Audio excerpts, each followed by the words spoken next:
Bonjour à toutes et à tous. Donc, je suis Marie Di Franco, directrice de MES Technopole et de la communauté MyRéseau. Bienvenue pour cette seconde édition de l'atelier du digital et de la communication. Nous sommes donc ce matin avec Mathieu Orné qui interviendra sur la thématique de la marque employeur. Mais avant de lui céder la parole, quelques informations. Tout d'abord, vous avez à votre écran les modalités pour télécharger l'application web de MyRéseau pour avoir en temps réel les informations sur les rencontres des clubs et réseaux d'entreprises. Vous pouvez directement scanner le QR code qui est sur l'écran et ça se téléchargera sur vos smartphones. Sans plus attendre, on est ensemble pour environ une heure et quart avec la présentation de Mathieu. Et à tout de suite. Merci. Mathieu, c'est à toi. Merci Marie. Bonjour tout le monde, merci à tous d'être là. Donc, ce qu'on va essayer de voir aujourd'hui, c'est effectivement toutes les notions de marque employeur. Alors, derrière ce mot de marque employeur, je vais plutôt même utiliser le terme générique de marketing RH. D'accord ? Quel est l'objectif aujourd'hui? Ce n'est pas de faire de vous des grands marketeurs spécialistes du domaine RH. Je n'ai par contre aucune prétention à vous donner des conseils en termes de RH pur, puisque ce n'est pas mon métier. L'idée, c'est simplement peut-être de voir comment le marketing, avec quelques outils, a pu finalement modifier un petit peu, ou en tout cas essayer d'apporter des clés de lecture sur un domaine qui est en mutation permanente, qui est ce domaine des ressources humaines. À partir du moment où on travaille avec des gens, eh ben, ça bouge beaucoup, notamment avec ces nouvelles générations. Et donc, on va essayer de voir un peu en quoi le marketing a pu amener quelques clés là-dedans. Pour me présenter 2 minutes, moi je m'appelle Mathieu Orné, je suis le gérant d'une agence qui s'appelle WebID.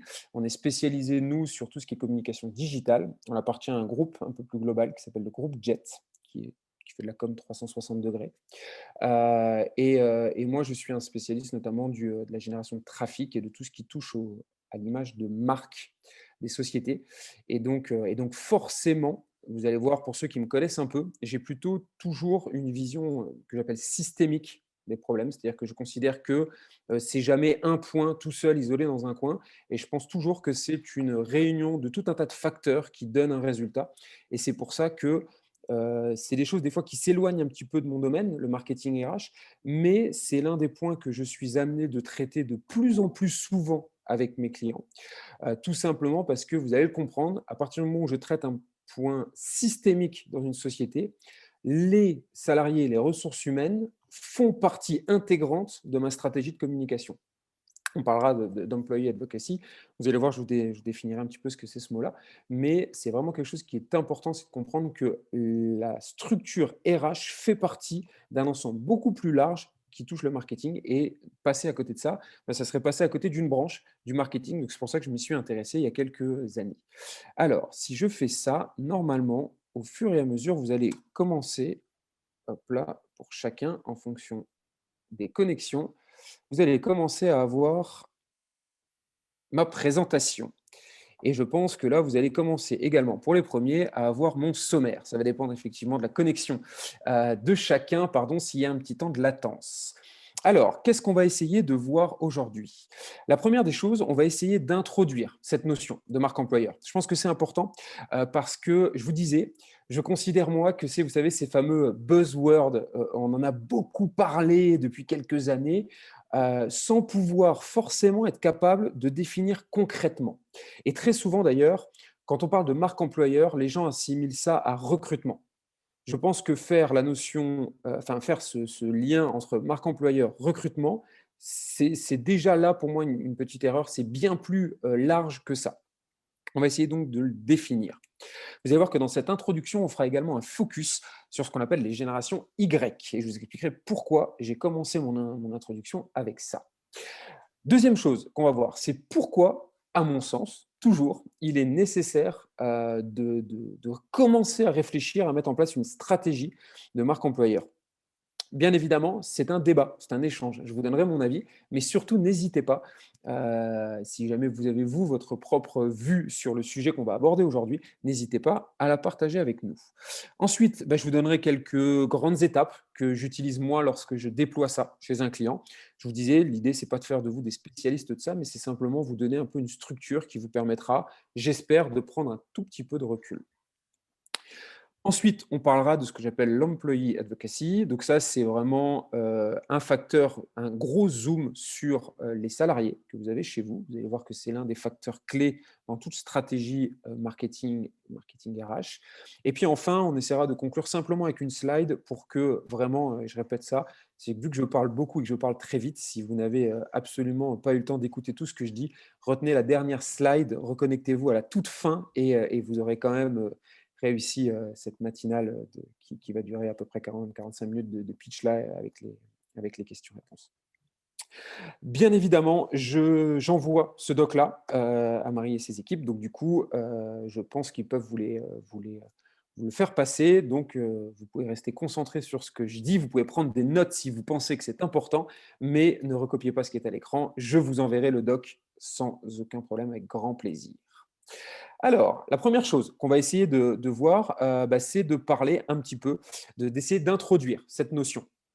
Alors, quand j'ai pensé un peu à la structure, je me disais: «OK, bon, la marque employeur», et je vous disais, je raisonne toujours moi dans des ensembles. Je me disais, la première question qu'il faut qu'on se pose, c'est pourquoi? Pourquoi il y a de plus en plus cette mode qui arrive, et pourquoi de plus en plus on a besoin de travailler, sur cette notion de marque employeur et de marketing RH? Parce que j'ai considéré qu'à un moment donné, les mentalités étaient en train de changer. D'accord, qu'est-ce qui change dans les mentalités? Bon, on voit qu'on a des nouvelles générations qui arrivent. D'accord. Du coup, peut-être intéressant de faire déjà un focus sur ces nouvelles générations. Donc, on va parler un petit peu, vous savez, de ces fameuses générations. Alors, on peut leur donner tout un tas de noms. Il y a ce qu'on appelle les générations Y, voilà, les 85, 95. Ensuite, il y avait les générations Z. Ensuite, on a les millennials. Moi, je vais plutôt parler de ce que j'appelle les générations C, c'est les générations connectées. Ouais, donc, c'est toutes ces nouvelles générations qui arrivent depuis quelques années sur le marché du travail.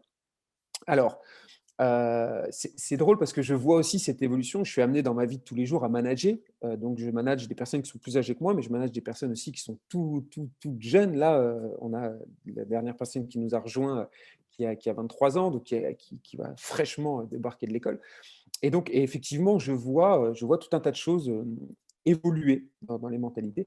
Alors j'ai cette chance de faire partie de ce tout début de ces générations Y. Je suis 85, donc je suis encore dans ces moments-là, et même moi, des fois, j'ai des décalages avec ces générations qui arrivent.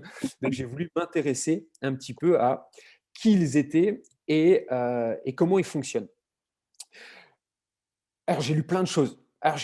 Et puis j'ai écouté plein de choses, et j'ai des amis qui ont des structures, qui ont des boîtes, qui sont des managers, du middle management ou du top management, et souvent, dans les discussions, on avait toujours un aspect un peu négatif des générations Y, ou en tout cas, à chaque fois qu'on abordait la thématique de ces nouvelles générations sur le marché, disons que ce n'était pas ultra valorisant. Alors, j'ai essayé de m'intéresser un peu à ça, et j'ai commencé à regarder, à lire certaines études, et j'ai essayé de regarder un petit peu qu'est-ce qu'ils étaient, comment ils étaient.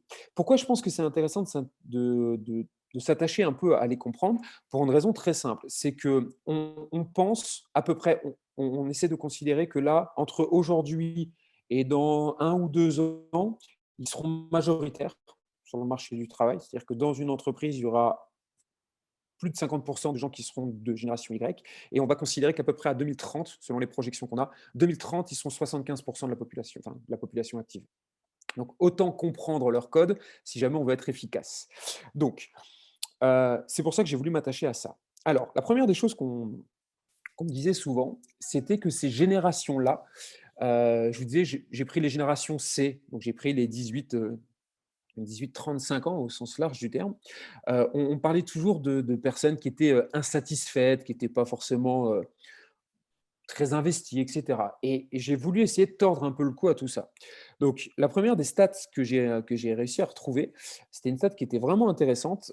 C'était qu'il y avait plus de la moitié des générations, de ces générations-là, lorsqu'on les interrogeait, disaient que le travail pouvait être une source d'épanouissement.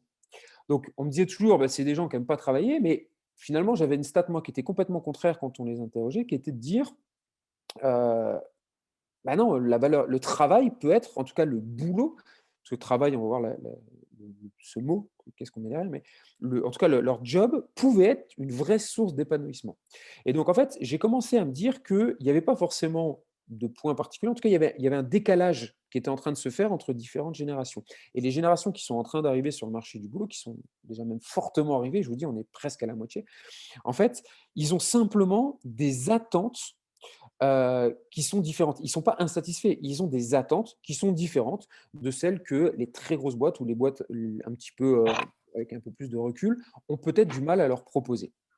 Donc, première chose que j'ai notée, c'est vraiment une majorité de jeunes, j'aime pas ce mot-là, mais de nouveaux arrivés sur le marché qui considèrent que le travail est une source d'épanouissement. Donc, c'est la première des choses que je voudrais qu'on garde en tête. Ensuite, il y avait une deuxième chose, je vous disais, c'est ils ont des valeurs qui sont un petit peu différentes. Le tout est de savoir, du coup, quand je lisais ça, je comprenais un petit peu, mais je me suis dit, OK, bah, ils ont des valeurs différentes. D'accord, mais qu'est-ce qu'on met derrière les valeurs alors? Qu'est-ce qu'ils attendent, ces jeunes générations? Donc, j'ai été creuser un petit peu ça. Et on se rend compte qu'en fait, ils ont un attachement à l'autonomie et à l'épanouissement. Rappelez-vous ce que je viens de vous dire là. Ils pensent que le boulot doit être une source d'épanouissement. Donc, ils vont mettre dans leur chaîne de valeur l'épanouissement avant la valeur travail. D'accord. Il y a eu depuis quelques années une notion qui était un peu indirecte, hein, un peu induite, que bah, le travail, ça devait être dur, ça devait être pénible. Effectivement, on avait fait une grosse journée de travail quand on était harassé, on était fatigué. Eux, ils ont complètement changé ça. Et eux, ils se disent, une belle journée de travail, c'est une journée dans laquelle je me suis épanoui. Voilà. Ça, c'est peut-être la première des valeurs qui réellement a changé. Donc, si on devait finalement essayer d'établir une espèce de hiérarchie dans les valeurs, le sens qu'ils ont dans une tâche est plus important que l'effort à fournir. Donc, ce qu'ils cherchent, ce n'est pas forcément à faire beaucoup d'efforts, ils cherchent à avoir du sens et gardez ça en tête. Vous allez voir que c'est important pour la suite. Ils cherchent à avoir du sens dans ce qu'ils entreprennent. Ça, c'est vraiment important pour eux. Ensuite, il y a autre chose qui ressort, et ça, je le vois beaucoup, beaucoup, beaucoup avec les générations qui arrivent chez moi, par exemple, dans les différentes unités que je manage. On voit qu'ils ont voulu complètement repenser la relation entre la vie pro et la vie perso. Alors, c'est d'ailleurs assez drôle, ça, parce que avec ces générations, que j'appelle moi les générations connectées, les générations C, il y a quasiment plus de décalage entre la vie pro et la vie perso, parce qu'ils sont tout le temps, ils sont hyper connectés, ils sont tout le temps sur leur smartphone. Donc, on voit que bah, finalement, ils sont, la nuance entre la vie pro et la vie perso, elle est assez fine. Et pourtant, il demandait à ce que l'employeur fasse bien une séparation. Et il ne voulait pas que la vie pro empiète de manière trop forte sur leur vie personnelle. On sait qu'on a à peu près 50% de ces générations-là qui disent que l'équilibre de la vie pro et de la vie perso est hyper important. Donc ça, c'est autre chose que j'ai repris. Donc le sens et ensuite un équilibre vie pro-vie perso. Ça, c'est des valeurs qu'ils ont mis derrière. Ensuite, autre chose que j'ai ressorti des différentes études, je vous donnerai les liens des études là, que j'ai retrouvées. J'en ai deux qui sont vraiment intéressantes. Je vous les partagerai. Autre chose qui était relativement intéressant dans ces études-là que j'ai bossé, c'était vraiment que leur approche du travail et la modification de l'organisation du travail était différente. C'est des générations qui aiment bien travailler en équipe. Ils aiment bien quand il y a on va dire un management plutôt horizontal. Ils vont pas forcément respecter la hiérarchie. Ils vont respecter plutôt les compétences. Vous voyez. C'est-à-dire que quelqu'un qui est chef parce qu'il est chef, ils vont pas le comprendre. Ils vont peut-être plutôt comprendre quelqu'un qui est chef parce qu'il a une qualité que eux n'ont pas encore. Vous voyez. Donc, il y a ces approches-là aussi qui sont intéressantes. Ils aiment plutôt le travail en équipe. Et voilà. Et tout ça, c'est voilà, c'est tout un tas de choses qu'ils mettent dans leur système de valeurs que j'ai essayé de comprendre un petit peu. Je dis essayer de comprendre parce que même si je considère que je suis encore sur la queue de comète de ça, je ouais, j'ai pas forcément, tous les mêmes codes, donc j'essaie de les découvrir avec eux et de vous les présenter aujourd'hui. Et après, j'ai trouvé un autre truc de l'étude qui m'a là vraiment fait plaisir parce que du coup, je vous disais, on n'arrête pas j'arrête pas de les critiquer, ces nouvelles générations. Puis comme je fais quand même partie de ça, ça m'embêtait un petit peu. Donc du coup, je me suis dit, mais il faut que je trouve quand même quelque chose d'important. Eh bien, figurez-vous qu'il y a presque 3 sur 4, on est un peu plus de 75%, 76% des 18-35 ans qui vont considérer qu'ils sont prêts à bosser beaucoup plus que la normale et que le cadre de travail à partir du moment où ils mettent du sens à leur job et qu'ils prennent plaisir. C'est-à-dire que, je répète, ils n'ont pas cette notion d'effort dans le travail. C'est-à-dire qu'à partir du moment où ils y mettent du sens, ça ne les gêne pas de bosser très tard. Et je le vois, moi j'ai une agence web, donc je bosse avec tout un tas de générations qui sont plutôt liées sur du développement. Vous savez, j'ai ce qu'on appelle des développeurs, des intégrateurs, des backs, des fronts, etc. Et ces générations-là, effectivement, on se traite de caractère-là que des fois, je pars de l'agence, il est très, très tard, mais eux, ils sont encore là. Et ils sont encore là parce qu'ils n'ont pas de notion de travail, ils ne sont pas en train de travailler, ils sont en train de s'épanouir dans un job qui est leur job, qui est leur métier, mais ils peuvent bosser comme ça très fortement et très longtemps. Donc voilà, donc je me disais que finalement, c'était quand même une stat intéressante, c'est qu'à partir du moment où on arrive à les challenger, à les motiver, ah, ils peuvent bosser beaucoup, beaucoup, beaucoup, beaucoup, beaucoup. Donc voilà. Donc quelques grandes stats, quelques grandes clés qu'il est important d'avoir en tête. Vous allez voir quand tout à l'heure, je vous proposerai de déployer votre propre marque employeur. On l'aura défini avant, mais il faudra garder en tête que le sens, ça c'est vraiment important pour eux. Équilibre vie pro, vie perso, ça c'est vraiment aussi quelque chose qui est important. L'organisation du travail va être une donnée qui va être importante dans leur façon de voir et capable de beaucoup bosser à partir du moment où ils ont du sens. Voilà. Gardons un petit peu ça en tête. Alors, après, par contre, autre point qui arrive fréquemment dans les échanges que j'ai lorsqu'on va parler de ces générations, et je répète, je pense que c'est important de bien les maîtriser parce qu'ils sont majoritaires dans le circuit du travail aujourd'hui et qu'ils seront de plus en plus présents. Euh, on parle d'infidélité. Alors, j'avais trouvé un responsable RH aux États-Unis qui disait non, ils ne sont pas infidèles, ils sont mobiles. Donc, je me suis permis de lui piquer cette phrase-là. Parce qu'effectivement, alors ça pour le coup c'est vrai, ces nouvelles générations n'ont et malgré les périodes qui sont parfois un peu précaires, hein, on peut penser que, compte tenu du contexte actuel, avoir un job, ça peut être rassurant et cetera. Pour eux, pas la moindre idée. Alors, attention, vous allez voir qu'en fait, dans ces générations, c'est pas aussi simple que ça. Là, je dresse des grands portraits, mais c'est pas aussi clair que ça. On sait que, il y a à peu près 4 grands types de ces nouvelles générations. Les exigeants optimistes, ça, c'est ceux qui, eux, plutôt moyenne très supérieure dans les études, très grande école de commerce ou très grande école d'ingénieur. Et eux, effectivement, veulent du sens, veulent travailler, mais eux ont pas de problème sur le marché de l'emploi. À l'inverse, complètement opposé, vous avez des jeunes qui sont plutôt en précarité, qui n'ont pas forcément de diplôme, pas de job, pas de qualification. Eux veulent effectivement plutôt trouver un job. Donc, vous voyez, là, je fais des grandes généralités, mais gardons bien en tête qu'il y a quand même un niveau de granularité à prendre en compte.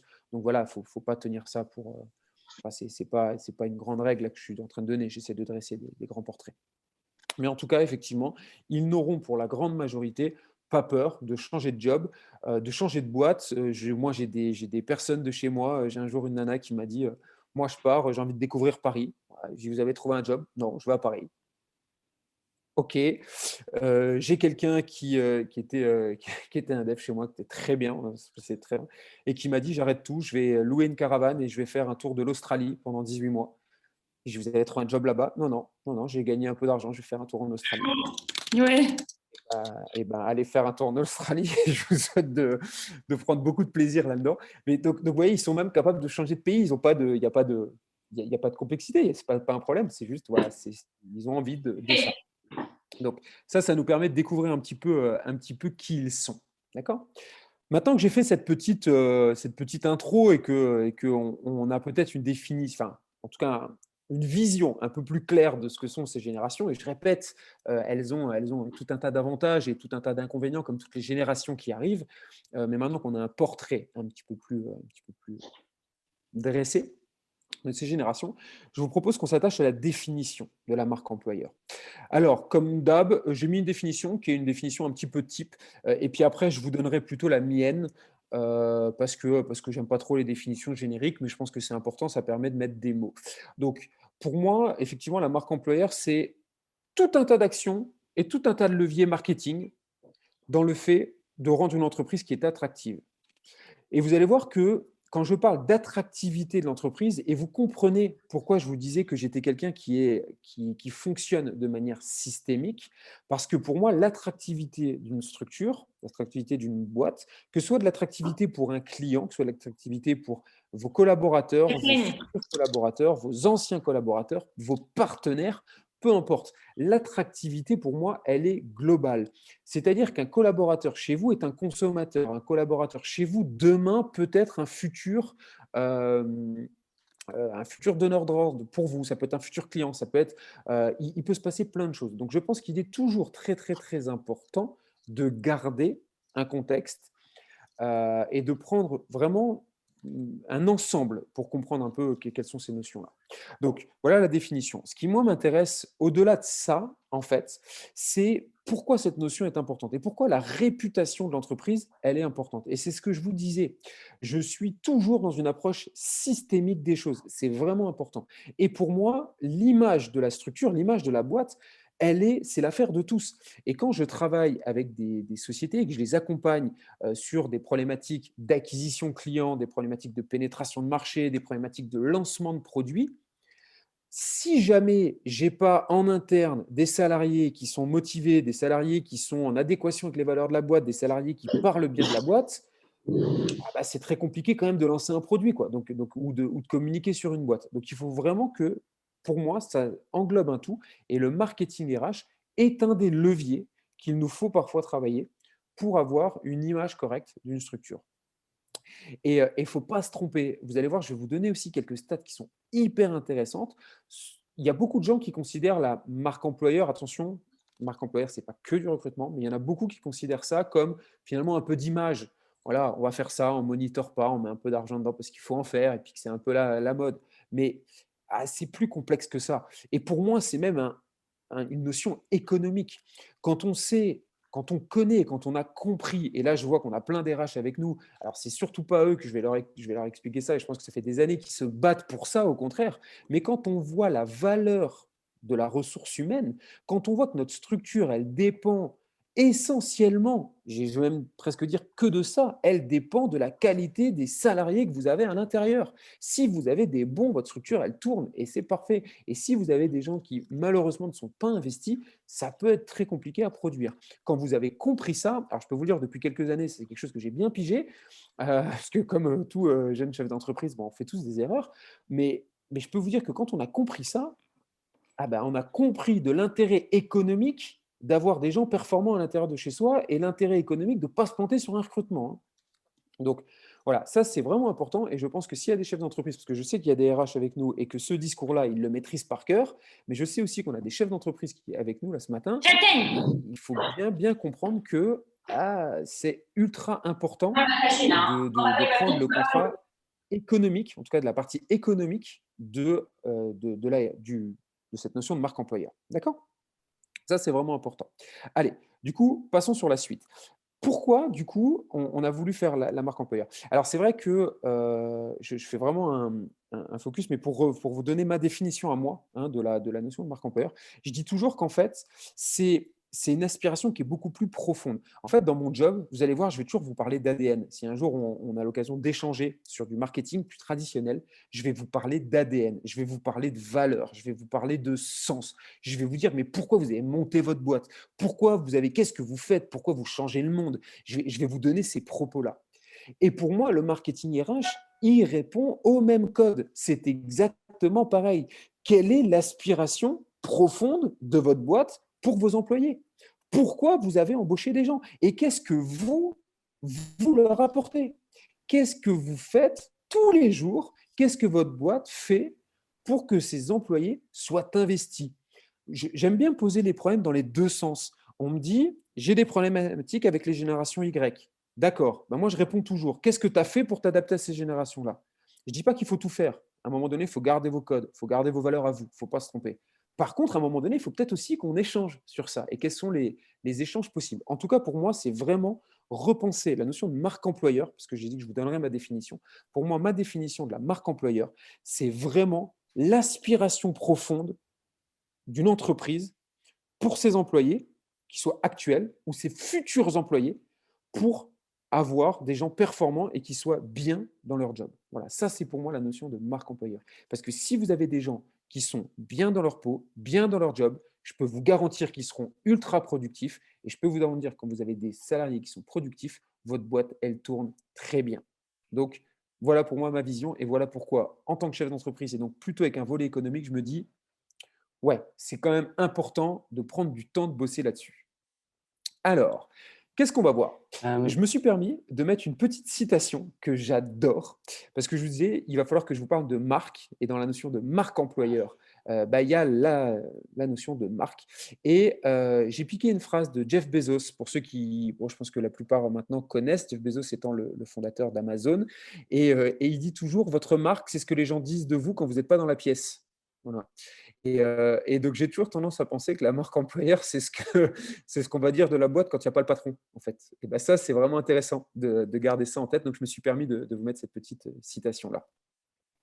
Alors, pourquoi on va essayer de faire de la marque employeur? Je vais vous donner, à mon sens, 5 éléments clés, 5 chiffres. J'ai trouvé 5 stats.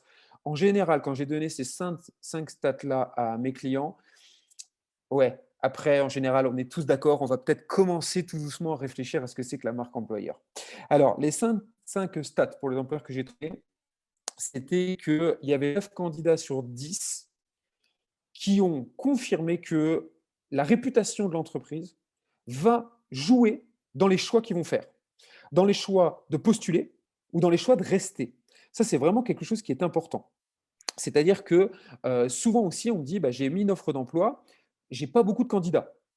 D'accord. Alors, j'ai pas beaucoup de candidats. Pourquoi? Parce que est-ce que l'offre, elle est mal diffusée? Ou est-ce que l'offre, elle est pas sexy? Ou est-ce que la valeur de l'entreprise attire pas? Ouais, il y a plein de questions à se poser. Et donc, on sait que, en partie, une des réponses, alors vous allez voir que c'est pas la seule, hein, puis qu'il y a plein de facteurs, mais on sait qu'on a 9 candidats sur 10 qui disent que, bah, finalement, la réputation de l'employeur va avoir tendance à générer plus de candidatures et notamment des candidatures plus qualifiées. Prenons un exemple qui va tous nous dépasser. D'accord. Et je ne pense pas, ou en tout cas, s'il y a quelqu'un parmi vous qui est dans ce cas de figure, je le félicite. Mais prenons Google. Est-ce que vous pensez que Google a du mal à recruter? Google a aucun problème pour recruter. Ils sont tranquilles. Facebook a aucun problème pour recruter. Ils ont pas de souci pour recruter. Pourquoi? Parce qu'ils ont tellement travaillé l'image de l'image de leur boîte que tout le monde va aller bosser chez Google. Alors, pour connaître un ou deux salariés réellement de Google, un pote à moi qui est en Irlande, il y a toujours un décalage entre ce qu'on voit et la réalité. Mais dans ce qu'on voit, ils n'ont pas de problème. Et effectivement, ils mettent une offre. Moi, il me dit, hein, il met un message il s'occupe de la partie SEO, lui, de la partie Europe en référencement naturel. Il me dit, je mets un message sur mon Twitter et j'ai 10 000 candidatures. Vraiment, c'est quand je vous dis, c'est pas un exemple. Il a 10 000 candidatures de toute l'Europe qui arrivent. Il ne peut même pas traiter les CV parce qu'ils ont une notion. Voilà, les gens veulent aller bosser pour Google. Donc, ils ont plein de candidatures. Donc, premier point qu'on peut se poser, c'est finalement, j'ai compris que les gens de qualité étaient importants chez moi. Donc, je veux avoir des gens de qualité. Pour les attirer, il va peut-être falloir que j'ai une bonne réputation. Ça, c'est la première des choses. Ensuite, autre chiffre que j'ai trouvé et qui me semblait vraiment intéressant. On sait qu'il y a 50% des candidats 50% des candidats qui vont refuser d'aller bosser dans une boîte, même si le salaire est plus élevé. 50% qui vont dire non, non, une boîte qui a une mauvaise réputation, si jamais, même si je suis mieux payé, je n'irai pas. Donc, vous voyez que le salaire n'est plus forcément, alors ça depuis quelques années, et puis je vois qu'on a des spécialistes du recrutement aussi, on sait que le salaire est un facteur important, mais ce n'est pas forcément le facteur le plus important maintenant. Après, il ne faut pas se tromper. Quand on me dit aussi, bon, le salaire, c'est moins important, ouais, enfin, ça reste un des paramètres, et je pense que tout le monde sera d'accord pour me dire que ce n'est pas non plus quelque chose qui est mis aux oubliettes. Mais c'est plus le plus important.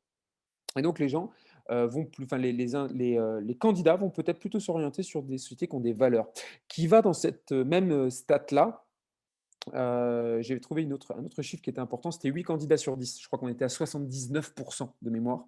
79% des candidats disaient que l'ambiance dans laquelle ils allaient travailler était peut-être plus valorisée que le salaire.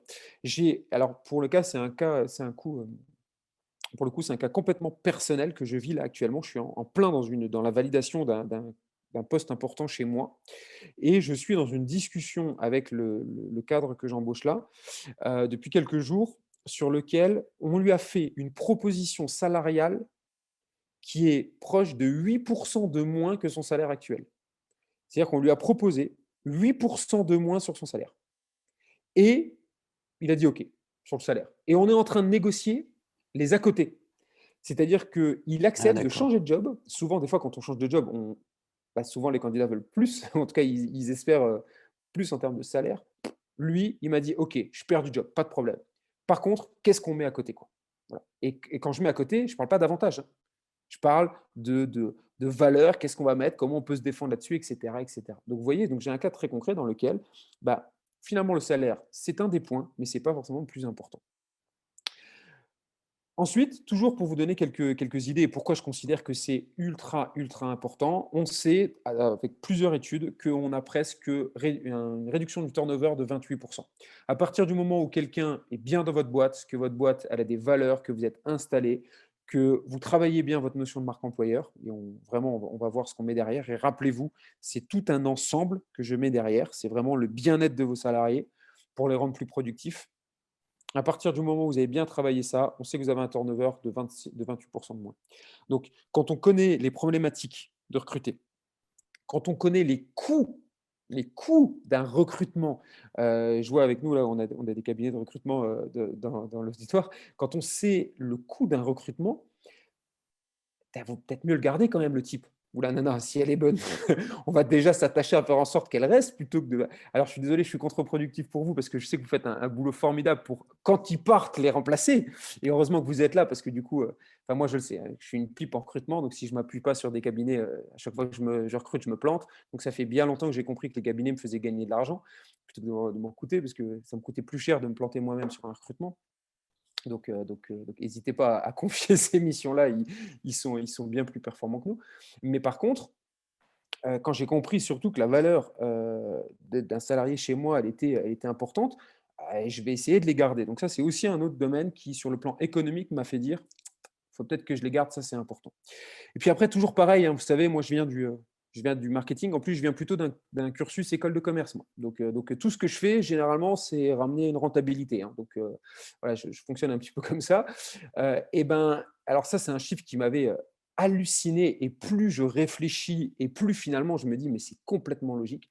On sait qu'on a une étude qui montre qu'il y a 64% des consommateurs qui ont arrêté d'acheter un produit à partir du moment où ils n'étaient plus d'accord avec les valeurs de la marque et donc avec le traitement des collaborateurs. Autre exemple qui n'est pas directement lié à la marque employeur, vous avez peut-être entendu parler de tous les scandales liés à WhatsApp, le rachat de Facebook, le traitement de la donnée. Il y a eu près de, je crois que c'était 32 ou 33% de comptes qui sont partis de WhatsApp, tout simplement parce que Facebook avait fait une annonce disant qu'il y avait de l'échange de données. Voilà. Donc en gros, les consommateurs ont dit, je ne suis pas d'accord avec les valeurs de la structure, je change d'application. Et effectivement, j'ai plein de personnes dans mon entourage qui disent, bah tiens, moi je suis parti de ce grand groupe-là parce que je suis pas d'accord. Je suis parti de ce grand groupe-là parce que j'ai vu qu'ils avaient pris une position qui était celle-là et elle va pas avec mes valeurs. Et à l'inverse, on a des gens qui vont plutôt aller dans des entreprises qui sont porteuses de valeurs. Donc ça, c'est une donnée importante. Avoir des collaborateurs qui sont investis, et vous allez voir que, rappelez-vous que c'est les premiers vecteurs de votre image de com, hein. Les personnes chez vous, c'est les premiers qui communiquent, hein. C'est eux, hein, qui sont en relation avec les clients, hein. J'ai la chance de pouvoir accompagner plusieurs grandes structures sur ces notions-là, et j'ai en tête deux. J'ai par exemple une société de bus, vous savez, qui s'appelle Keolis, qui fait le transport de bus. Alors, ils ont des contrats privés, puis ils ont des contrats de région avec les transports scolaires. Donc, j'ai discuté avec le boss, et le boss me disait, on a des valeurs. Alors, ils ont fait un plan, hein, c'est le top management dans des sociétés comme ça. Vous imaginez bien que ça réfléchit à 4-5 ans. Franchement, le PowerPoint, il était impressionnant, hein. Franchement, c'était vraiment bien ce qu'ils avaient fait, hein. Et puis, ils avaient une vraie vision sur le sens de Keolis, les valeurs, le pourquoi, etc. Et ils disaient, mais on ne parle pas des employés, on ne parle pas je vais grossir le trait, mais on ne parle pas des mecs qui roulent le bus. Bah oui, bah pourquoi? Je dis: «Mais parce que vos valeurs, pour la personne qui prend le bus, vos valeurs, c'est pas le PowerPoint là que vous êtes en train de me présenter, hein. Vos valeurs, c'est qu'est-ce qui se passe quand je rentre dans un bus et qu'il y a un mec qui me dit bonjour ou pas, hein. C'est le contact entre la marque et l'usager, il est dans la vie de tous les jours. Et donc, c'est vos salariés qui ont votre image de marque tous les jours entre les mains. Donc, à un moment donné, il va falloir comprendre ça, qu'on peut mettre des plans. Si jamais on n'a pas des gens chez nous qui sont conscients, ou en tout cas, si on n'a pas travaillé pour qu'ils soient conscients et qu'ils soient bien chez nous, c'est eux qui risquent, à un moment donné, de mal communiquer sur nous. Donc, quand on sait que tous les employés sont des consommateurs à un moment donné de leur vie, ouais, faites un petit peu gaffe quand même avec les avec les gens que vous avez chez vous et ce serait peut-être bien de travailler ça. Et puis après, il y a un dernier chiffre, hein, bah, ça vous le connaissez, hein. On a, 98 des collaborateurs qui ont un réseau social.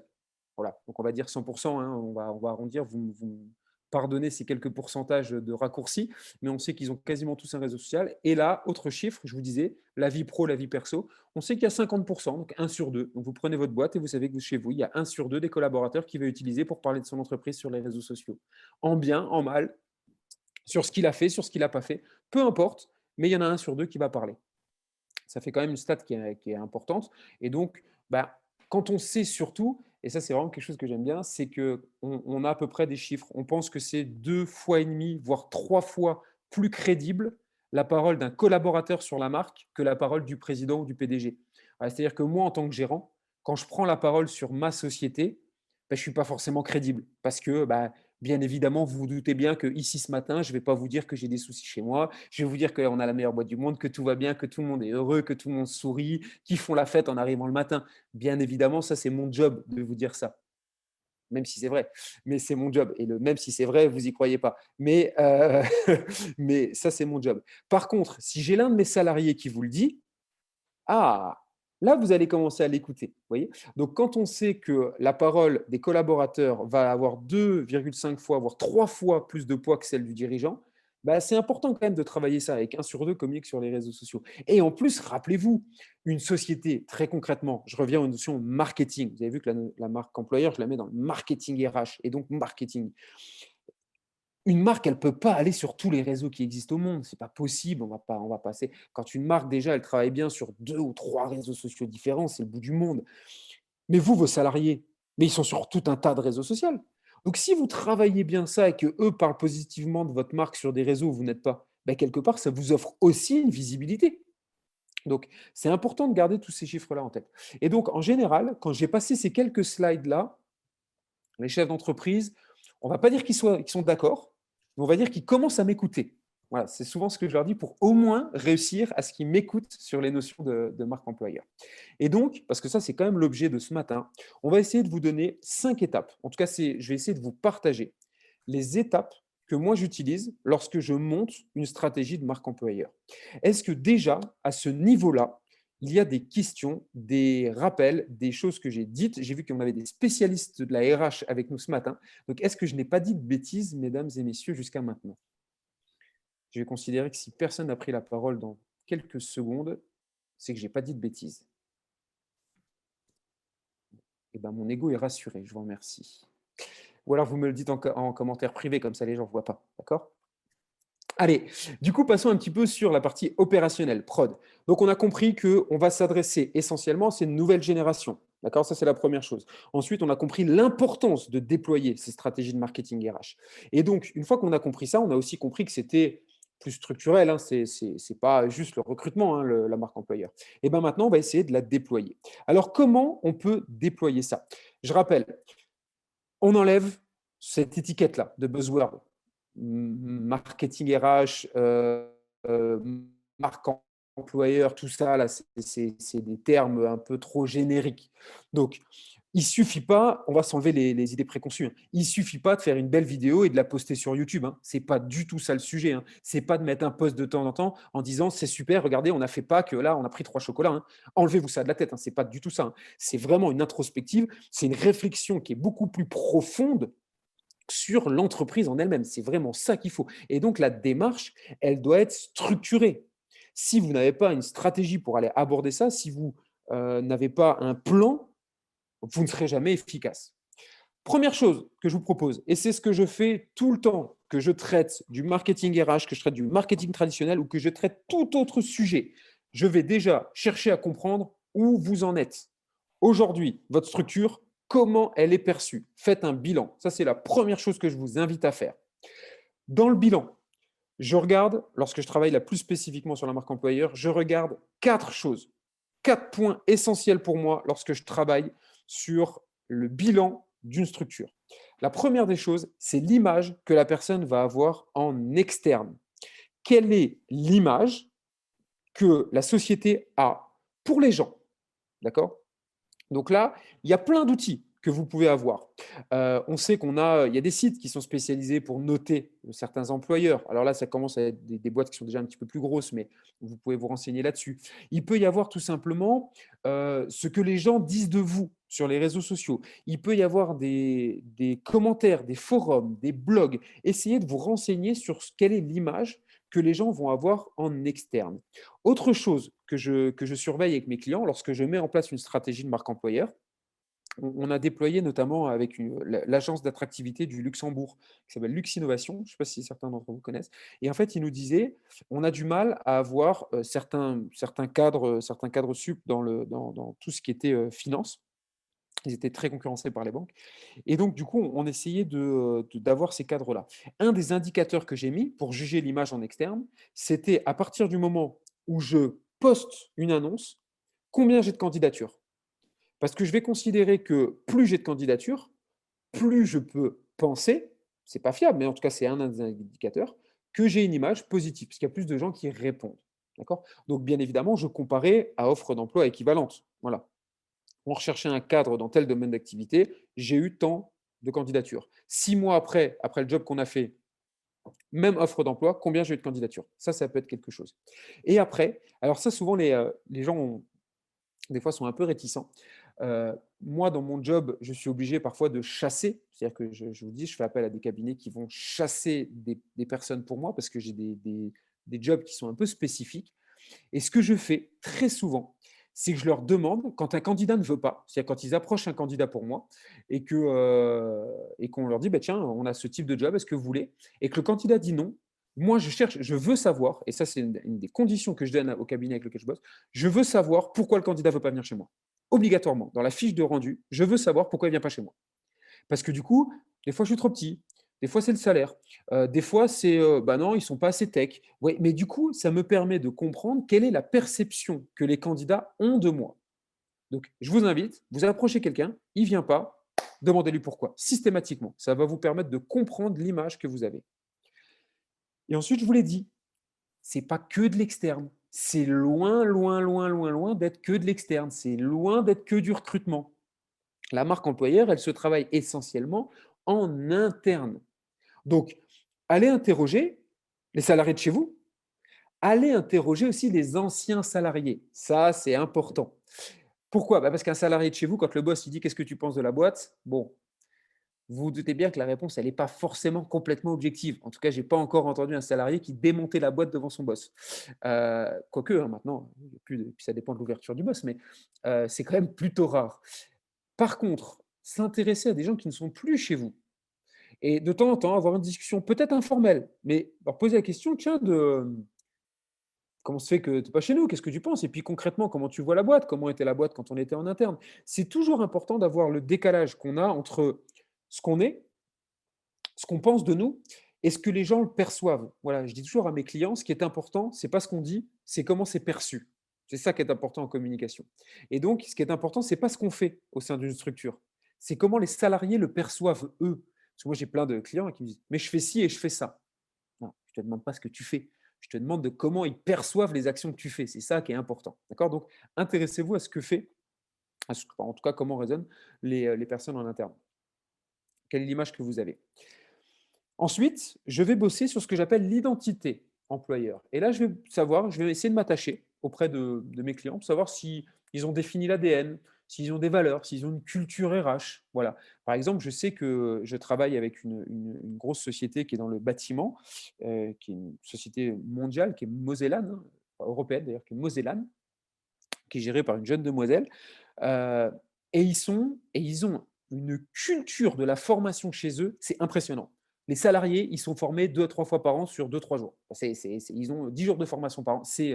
Mais c'est ancré culturellement chez eux, ils bossent tout le temps. Ils sont tout le temps en formation chez eux. D'ailleurs, à chaque fois que je veux réunir les cadres, je n'arrive pas à réunir tous les cadres parce qu'il y en a toujours un qui est en formation quelque part. Donc, c'est un peu dur pour moi, mais par contre, ils ont une vraie culture. Bah, ça, c'est quelque chose qu'on met en avant. Pourquoi? Parce qu'elle aime les gens qui performent, elle aime les gens qui sont innovants dans le métier, mais pour innover, il faut avoir les compréhensions du truc, faut être capable d'être à jour sur les outils, et donc, elle a mis en place toutes ces formations-là. Voilà, donc ça, c'est une véritable culture. Ça, c'est vraiment important. On sait, par exemple, chez nous, ça, c'est quelque chose qu'on a mis en place. On a parfois du mal à le tenir parce que vous savez, on est une agence, donc du coup, on est toujours dans le rush. Mais c'est quelque chose qu'on a mis et que depuis là, le début d'année, on s'attache à faire. Les devs chez nous ont besoin de travailler, ils ont besoin de maîtriser de nouvelles technologies. Voilà, c'est ça qui les motive. On sait que ce qui les intéresse, c'est de maîtriser ce qu'on appelle des langages. Voilà. Et bien, quelque chose qu'on fait de plus en plus, c'est qu'on essaie de leur donner des journées complètes dans lesquelles ils ne bossent pas pour leur structure, ils bossent pour eux. Donc, c'est-à-dire qu'ils montent un projet, donc c'est un projet qu'on leur donne au sein de l'agence, mais ils vont le développer avec des technos qui leur font plaisir, parce que du coup, ça les permet de s'auto-former. Alors, je vous disais, je ne suis pas philanthrope, il ne faut pas se tromper. J'ai un bilan à rendre et j'ai quand même des banquiers derrière moi. Donc, en fait, pourquoi je fais ça? Je fais ça pour deux raisons. La première, c'est parce que ça me permet de garder des gens qui sont motivés chez moi. Ça me permet de, voilà, si quelqu'un a un créneau toutes les semaines, tous les 15 jours ou tous les mois sur lequel il peut aller bosser sur des technos qui le mettent en appétence, je vais le fidéliser. Donc, il va rester chez moi. Et s'il est content d'être chez moi, il va être plus productif sur les jours où il bosse pour mes dossiers. Ça, c'est la première des choses. Mais la deuxième, les technos sur lesquels on les laisse bosser sont des technos dans lesquels on pense qu'il y aura un intérêt à 1 ou 2 ans. C'est-à-dire qu'on ne va pas les faire bosser. Pendant la journée où ils font ça, ils ne font pas du macramé, où ils n'enfilent pas des perles. Ils sont en train de développer sur un truc qui, dans 2 ans, va me servir. Mais donc, en faisant ça, techniquement, qu'est-ce que je suis en train de faire, moi, en tant qu'employeur? Je suis en train de préparer mes équipes aux technos qui arriveront dans 1 an. Oui. Et donc, au moment où elles arriveront, je n'ai pas besoin de recruter, j'ai des gens qui sont formés. Donc, non seulement j'ai pu les garder, en plus, ils sont aptes à bosser sur les technos. Oui. Donc, quelque part, c'est un peu du gagnant-gagnant. Je vous disais, je ne suis pas philanthrope, moi, il faut que ma boîte, elle tourne. Donc, quand je fais ça, j'ai toujours un aspect derrière. Eux, ils sont contents, moi, ça me permet d'être performant et d'anticiper. Et puis après, je fais toujours un zoom sur les pratiques RH. Parce que il y a toujours, en fait, qu'est-ce qui fait la différence entre l'identité et les pratiques? L'identité, c'est ce que j'aimerais de ma boîte. Moi, j'ai ces valeurs-là. Les pratiques, c'est qu'est-ce que je fais? Et ouais, pour être transparent, hein, même chez nous, hein. Alors moi, j'ai une vision de la marque employeur. Allez, si jamais je vous décrivais la marque employeur que je voudrais chez moi, ce serait Google. Et je veux Google. Bon, après, concrètement, on est une petite boîte de 12 personnes. Ce que je fais réellement, ce n'est pas Google. Hein, on ne va pas se mentir. Donc, mais ouais, ça, c'est la différence. C'est mon identité, mon ADN, ce que j'aime mettre en avant. Et puis après, il y a concrètement ce que je peux faire dans la vie de tous les jours, parce que vous doutez bien qu'à 10 personnes, on fait un peu ce qu'on peut aussi à un moment donné. Donc, ça, c'est les pratiques. Et donc, il faut faire un point sur les pratiques que vous avez. Qu'est-ce qui constitue? Comment vous recrutez? Comment vous gérez un onboarding? Comment vous avez une intégration? Est-ce que vous avez des fiches? Tout un tas de choses comme ça. Il y a plein d'outils. On pourrait en donner plein. Mais quels sont les processus que vous avez? Voilà, comment vous gérez l'évolution? Comment vous gérez les formations? Comment vous gérez les mobilités? Comment vous gérez les carrières? Tout ça, c'est des choses qui doivent être concrètes. Voilà.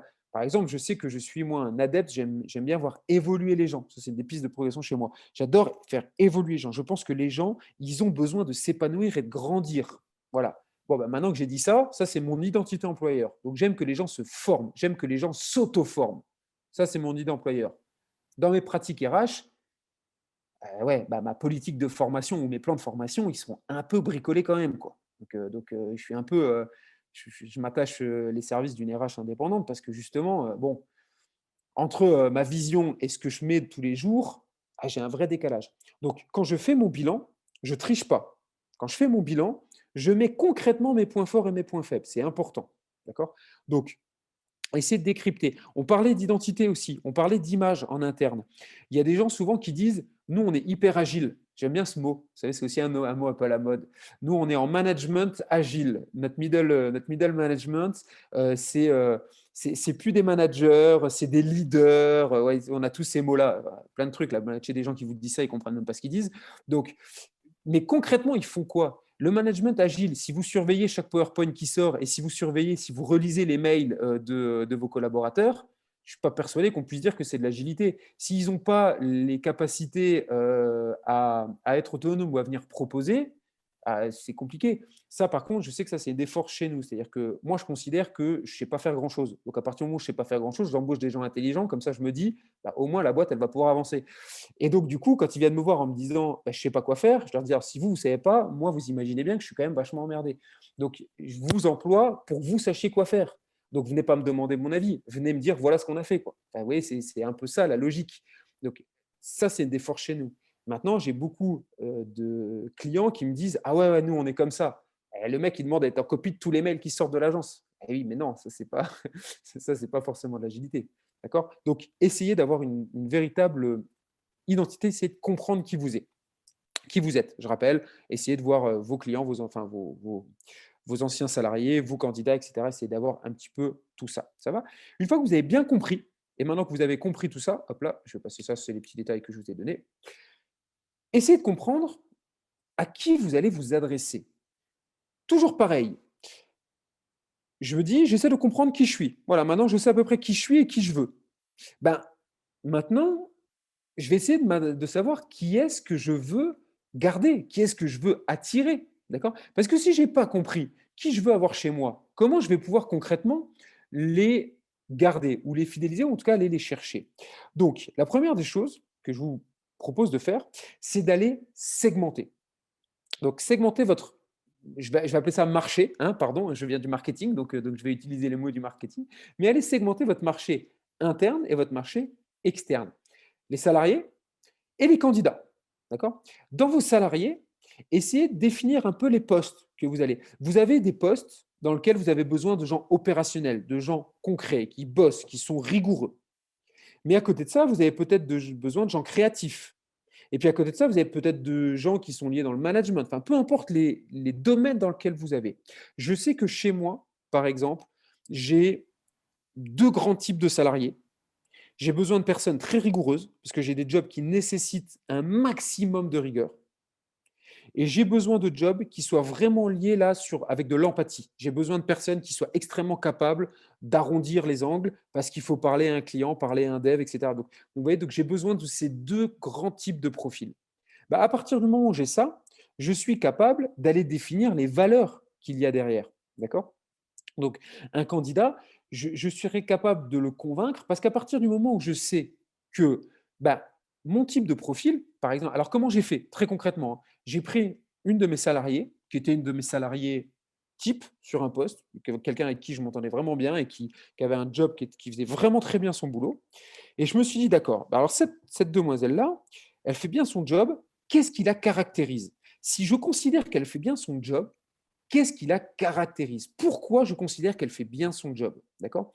Là, je me suis appuyé sur des techniques RH. Une technique, alors je sais qu'il y en a plein, alors vous m'excusez parce que je ne connais que celle que j'ai utilisée, mais je sais qu'il y en a plein, plein, plein différentes.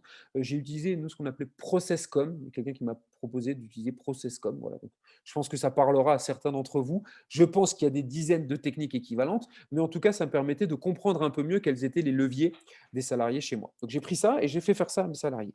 Et puis du coup, j'ai eu quelques caractéristiques de cette fameuse collaboratrice chez moi avec lequel je trouvais que c'était vraiment bien.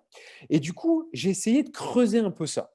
Et je me suis dit, qu'est-ce qu'elle attend, elle? C'est quoi ses motivations? Pourquoi tous les matins, elle vient bosser? Le salaire, les règles, on est d'accord, on enlève ça. Derrière, qu'est-ce qui fait que quand elle vient, elle a sourire? C'est quoi ses motivations?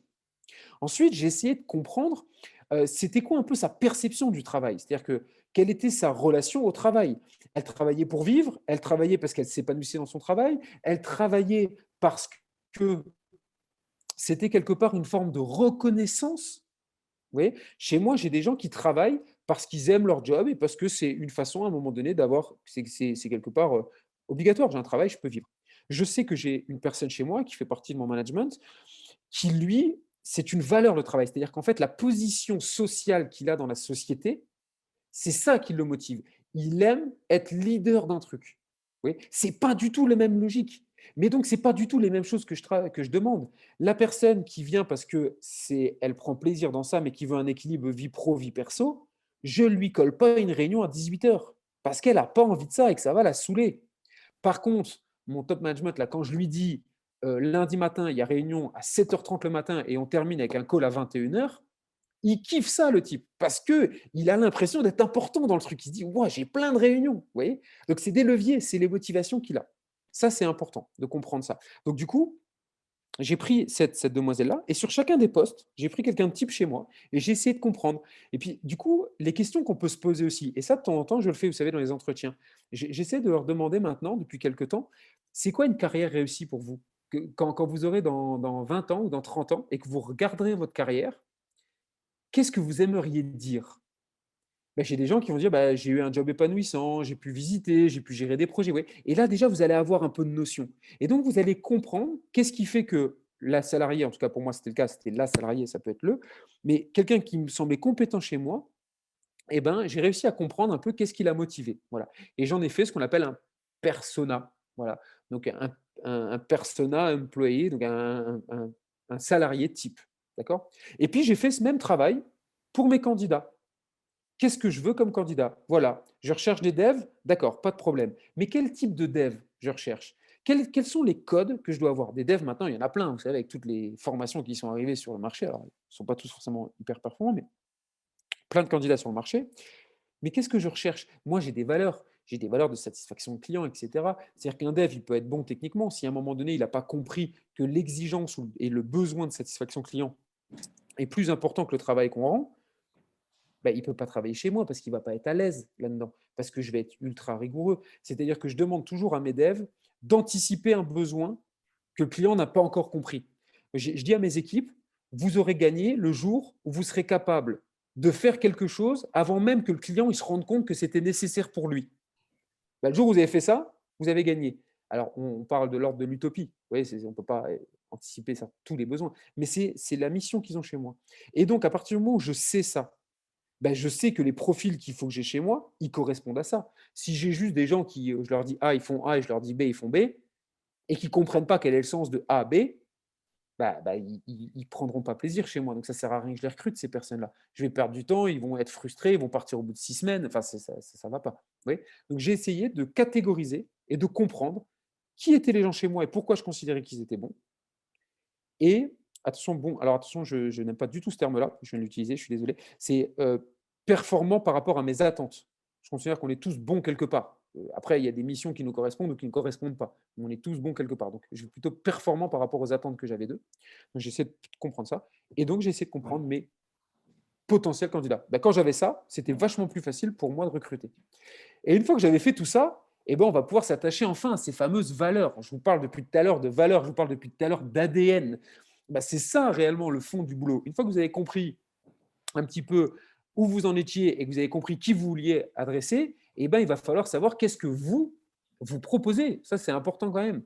Qu'est-ce que vous mettez en avant pour vos candidats? Donc, à la suite du diagnostic, eh ben, je travaille ce qu'on appelle l'Employee Value Proposition.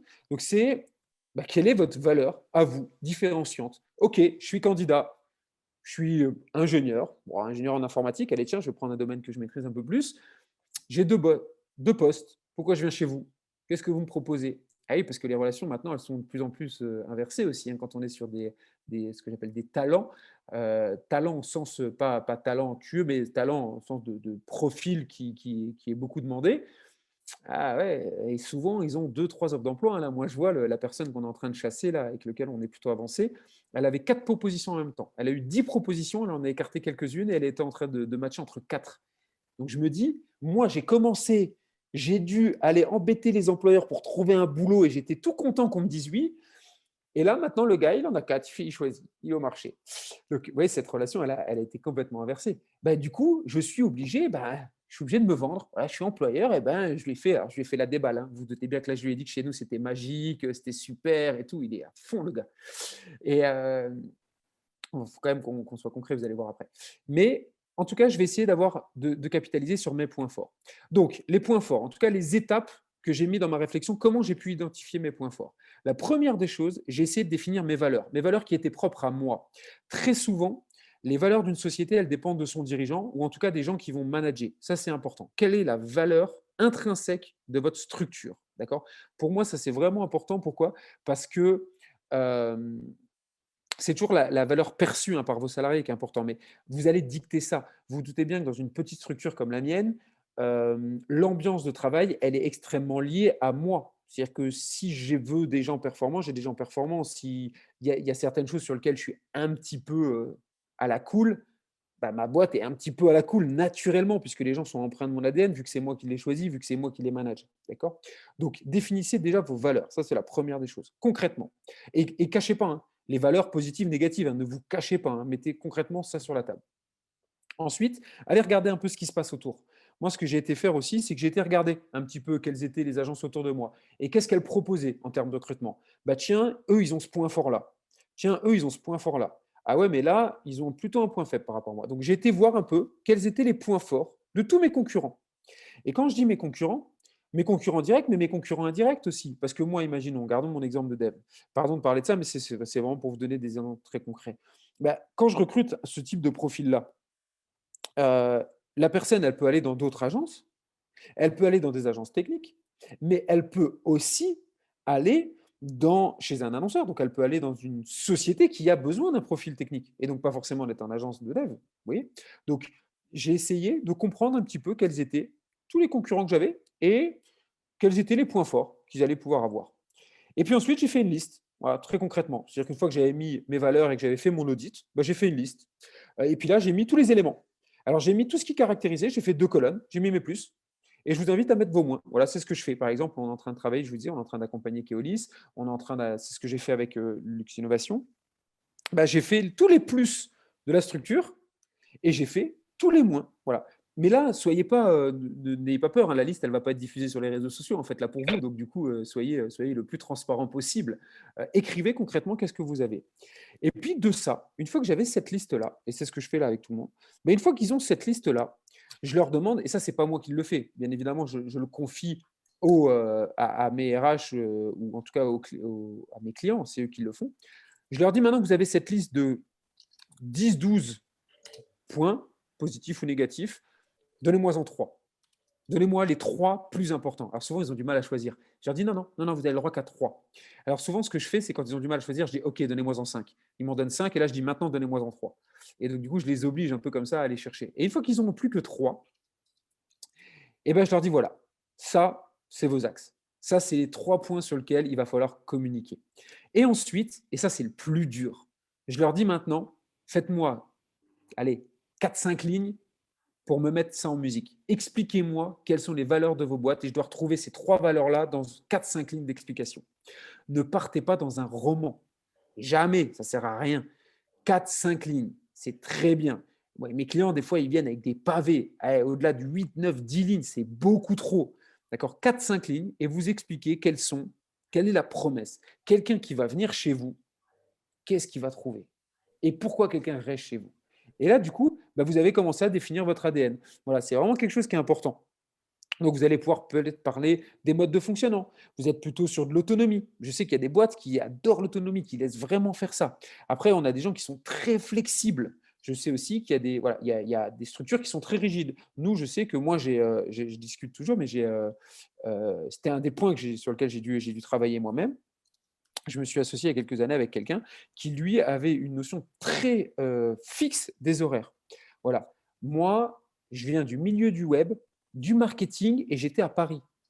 Autant vous dire que pour moi, le matin était une notion euh, subjective, en fait. La notion de matin, chez moi, dépendait entre 8h et 10h30. Ça dépendait essentiellement de la soirée de la veille, en fait.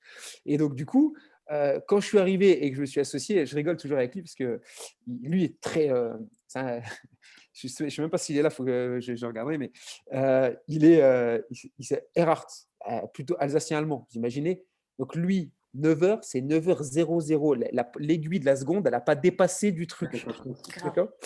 Et moi qui arrivais potentiellement entre 8h30 et 10h30, bon, vous voyez bien que ça n'a pas matché des masses. D'accord? Et donc, du coup, ça, c'est un travail qu'on a fait. Et donc, ça, c'était quelque chose sur lequel j'ai mis ça en avant. C'est-à-dire qu'à un moment donné, on avait une rigueur. la rigueur était quelque chose d'important chez nous. Et il a raison. Et franchement, il avait raison parce que la rigueur était importante dans toutes nos devs. Donc, c'était important d'avoir cette rigueur-là. Mais par contre, c'est important de le dire clairement aux salariés. Maintenant, on le dit. Parce qu'avant, si on tenait un discours qui était en décalage, ça pouvait ne pas coller.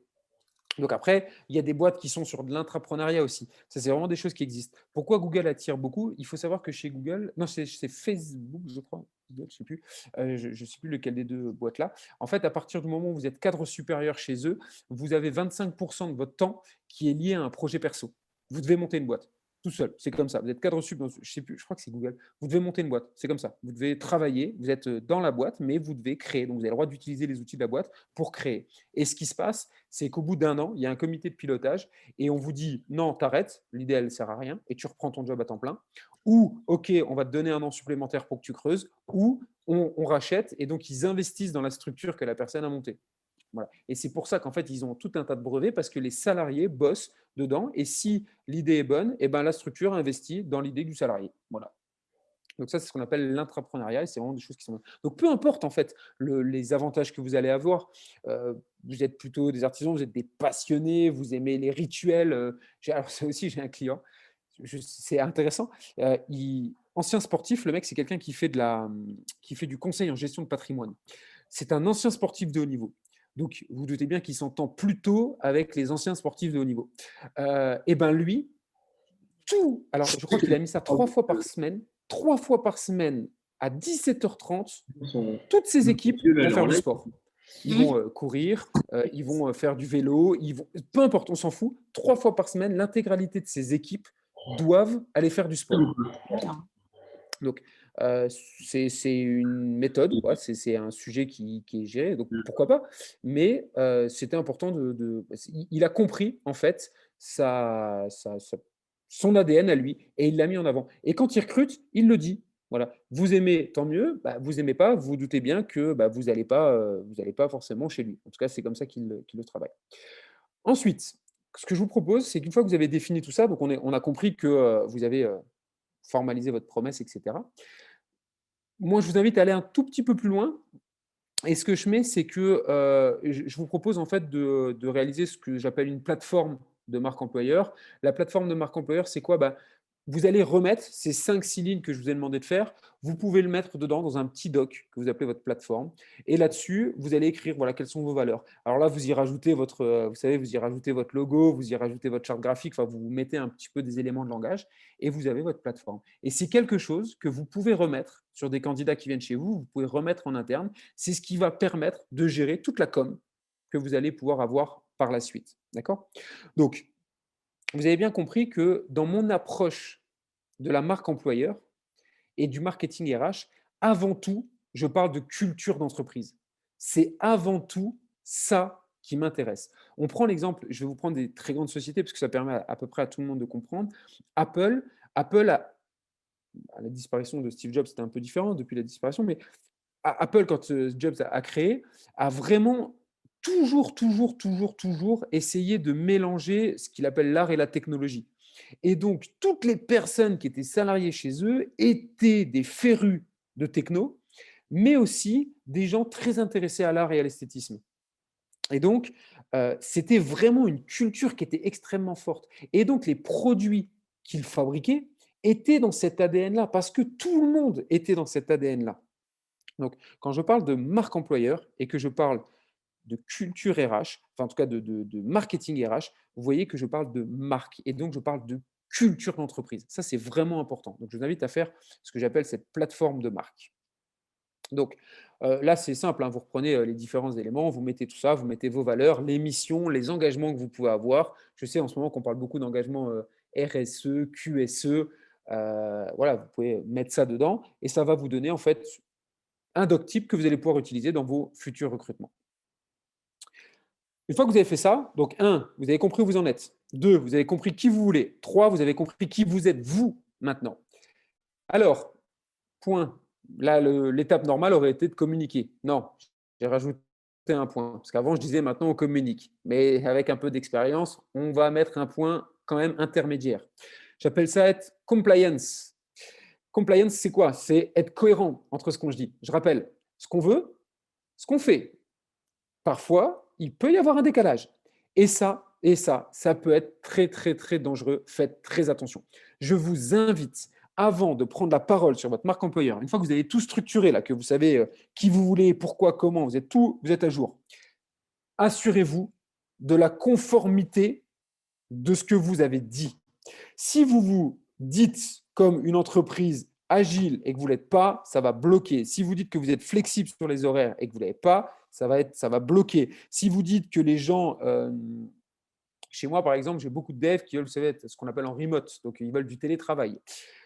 Si je leur dis oui et qu'effectivement on est une entreprise, c'est super, l'entreprise libérée, management à l'horizontale, mais que je ne leur laisse pas un jour de télétravail, bah, je ne suis pas une entreprise forcément là-dedans, donc je ne vais pas leur vendre ça. D'accord? Donc c'est ultra important de ne pas se mentir à soi-même déjà quand on fait ce boulot-là. Et donc, soyez en conformité avec ce que vous vendez. Tout à l'heure, je vous disais, la personne que j'essaie de recruter en ce moment, je suis en train de lui vendre le truc, je suis en train de lui vendre ce qui est réel. Je suis en train d'appuyer sur les vrais trucs de chez moi. D'accord? Et je lui dis aussi les points qui peuvent être bloquants. Parce que avec le temps que je suis en train d'y passer et l'énergie que j'y mets, je veux que s'ils viennent, ils restent chez moi pendant des années. S'il vient chez moi pour partir dans 5 jours, c'est pas la peine. D'accord? Donc, assurez-vous vraiment de ce que j'appelle la conformité. C'est important d'éviter ce que j'appelle l'effet déceptif. Vous savez, c'est un peu la rupture de confiance. Vous avez quelqu'un qui vient, vous l'avez vendu un truc, il arrive, il est chez vous, et ça, je le vois bien. En fait, je vous dis, on est dans des processus de recrutement et je le vois avec beaucoup de clients. Des gens, ok, ça fait 6 mois que vous êtes dans la boîte, vous voulez changer. Pourquoi vous voulez changer? C'est une question. Au bout de 6 mois dans la boîte, pourquoi vous changez de boîte? Au bout de 6 mois, il y a un truc qui ne va pas. Bah oui, parce qu'on m'a promis ça, mais ce n'est pas le cas. On m'a promis du télétravail, on m'a dit qu'on pouvait en faire, on n'en fait pas. On m'a dit qu'on était plutôt une entreprise avec aucun management. Ah ouais, je dois faire des comptes rendus de réunion et on me relie tous mes comptes rendus de machin, de ci, de ça. Ok, donc on n'est pas dans une entreprise agile. Vous voyez, donc tout va dépendre de ça. Il n'y a pas, rappelez-vous, il n'y a pas de bonne ou de mauvaise chose. Il n'y en a pas. Ça n'existe pas. Il n'y a pas de bon ou de mauvais management. Il n'y a pas de choses qu'il faut faire ou de choses qu'il ne faut pas faire. Il y a simplement savoir comment on est, savoir quelles sont nos valeurs pour pouvoir communiquer dessus. Ça, c'est important. Il y a des structures qui sont très rigides et qui fonctionnent très, très bien. Il y a des structures qui sont très, très agiles et qui ne fonctionnent pas. Voilà. Donc, il n'y a pas de vérité. Gardez ça en tête. Le tout, c'est de savoir qu'est-ce qu'on fait. Et en tout cas, évitez d'avoir une rupture de confiance avec un collaborateur parce que là, c'est mort. Rien de pire que d'avoir quelqu'un chez vous qui est plus motivé. Là, c'est un poids et ça devient très, très, très, très, très compliqué. D'accord? Donc, on fait attention et notamment, alors, je fais un petit zoom aussi là sur la conformité. Et vous savez, je disais, je suis toujours systémique. Donc, j'aime bien que les relations soient mises en place. Et je sais que quand je travaillais avec j'ai dû travailler sur un recrutement sur quelqu'un qui fait enfin, accompagner une société sur la marque employeur. Je vais taire le nom volontairement, vous m'excuserez. C'est une grosse société qui a plusieurs, ouais, presque, je vais dire dizaines de points de vente, mais j'allais dire peut-être même centaines de points de vente, et qui fait tout ce qui est coque de téléphonie, réparation de téléphonie mobile, etc., etc. Enfin bref, vous voyez un peu le type de secteur d'activité. Et on s'est rendu compte qu'on avait énormément il nous a consulté parce qu'il avait du mal à recruter, donc il voulait qu'on travaille un peu sa marque employeur, etc. C'est sa RH qui nous consulte. Et en fait, je me suis rendu compte d'un truc, c'est que dans beaucoup, beaucoup, beaucoup, beaucoup de remontées d'infos que j'avais chez les candidats, les gens disaient non, mais les avis clients, ils sont nuls. La boîte, elle se fait démonter sur ses avis clients. Et au départ, c'est pas un truc que j'avais analysé. Je vous doutez bien que quand j'ai travaillé sur une stratégie de marque employeur, je n'ai pas été vérifier les avis Facebook ou les avis Google, quoi. Ben, au final, si, c'est une erreur. Parce que qu'est-ce que faisaient les candidats? Ben, quand on leur disait, bah, tiens, vous êtes chassé, vous venez là, ou alors qu'ils voyaient une offre d'emploi sur telle société. Ben, qu'est-ce qu'ils faisaient? Ils tapaient le nom de la société dans Google. Là, ils avaient les avis Google. Et puis, ils voyaient des notes de 1,5, 2, avec tout un tas de commentaires négatifs. Ah ouais, bah là, le candidat, il disait, bah non, attendez, moi, je ne vais pas aller bosser dans une boîte qui vend des produits qui n'est pas bon. On revient aux valeurs là. Et donc, il y a après des études qui ont été faites qui disent qu'on sait qu'on a à peu près 80% des employés qui considèrent qu'avoir des mauvais produits, c'est extrêmement dommageable pour la structure. Donc, vous voyez, c'est quand même très important. Donc, assurez-vous de la conformité de ce que vous vendez. Si vous dites que vous êtes une très belle boîte de construction, bah, vérifiez que vous n'avez pas 25 procès aux fesses parce que vous avez pour défaut de fabrication, quoi. Vous voyez, c'est important d'avoir une cohérence. Ça, très important. Et une fois que vous avez ça, et ben maintenant, il ne reste plus qu'à communiquer. Donc là, maintenant, il suffit de faire savoir. Vous avez compris quelles étaient vos qualités. Et bien maintenant, il va falloir aller montrer ces qualités au monde entier. Voilà. Ou en tout cas à vos futurs clients, ce sera déjà pas trop mal. Donc, comment on va pouvoir communiquer autour de ça? C'est ce que j'appelle moi l'empreinte employeur quand je travaille sur de la com, employeur. Et donc là, il y a quelques grandes règles que je vais essayer de vous donner, mais c'est assez facile, hein. Il faut reprendre en fait, je reprends à ce moment-là et je vous invite à reprendre les codes de la communication traditionnelle. En gros, c'est faites un plan de com et faites un plan de diffusion. Je pense qu'il y a rien de pire, attention d'être en one shot, hein. C'est-à-dire que, vous savez, souvent les gens me disent, je veux travailler ma marque employeur, pourquoi j'ai un poste ouvert? Non, non, non, non, il ne faut pas le voir comme ça. C'est le travail de la marque employeur, c'est un travail qui est plutôt à long terme. Donc ne cherchez pas à faire du très court terme. Bâtissez un vrai plan de communication qui soit structuré. Donc, par là, la première chose que je fais, c'est que je fais souvent un planning avec mes clients. Moi, la première chose que je vous invite à faire, c'est faites un planning global de com. D'accord? Moi, je vous invite aussi à avoir des fois des supports qui soient dédiés à votre com de marque employeur. Par exemple, je sais que chez nous, on va plutôt, en tout cas, ce que je préconise souvent à mes clients, c'est d'avoir un réseau social qui soit grand public, donc qui soit plutôt lié à l'acquisition client, un réseau social qui peut être, par exemple, lié à les réclamations ou la relation client et un réseau social qui soit lié à la marque employeur. On vient de travailler, on vient de finir la stratégie d'image de marque du groupe Batigère, je pense que vous connaissez, qui est un bailleur social dans le Grand Est, enfin quasiment toute la France maintenant, avec les rachats successifs. Et ils avaient des problèmes, enfin c'était compliqué parce qu'ils rachètent plein de sociétés, donc ils avaient un peu c'était pas très clair dans leur structure. Donc on les a accompagnés sur un peu la stratégie de marque, la stratégie de déploiement, comment on pouvait faire, etc. Et donc on avait forcément un volet RH dans toutes les missions qui nous étaient, consultées, enfin qui nous étaient confiées. Et là, du coup, ce qu'on leur a préconisé, c'est d'avoir un réseau social, on est en train de valider ça, qui soit purement dédié à la marque employeur. C'est-à-dire que toutes les diffusions qu'il va avoir sur ce réseau-là, et donc tout le planning éditorial et tout le plan de com est lié à la marque employeur. Donc, on va plutôt mettre en avant les collaborateurs, on va mettre en avant les différents métiers, on va mettre en avant les valeurs, les différentes formations qu'on fait. C'est-à-dire qu'on ne va pas s'adresser du tout au grand public, on ne va pas parler du logement social, on va parler de pourquoi c'est intéressant de bosser pour nous. Oui.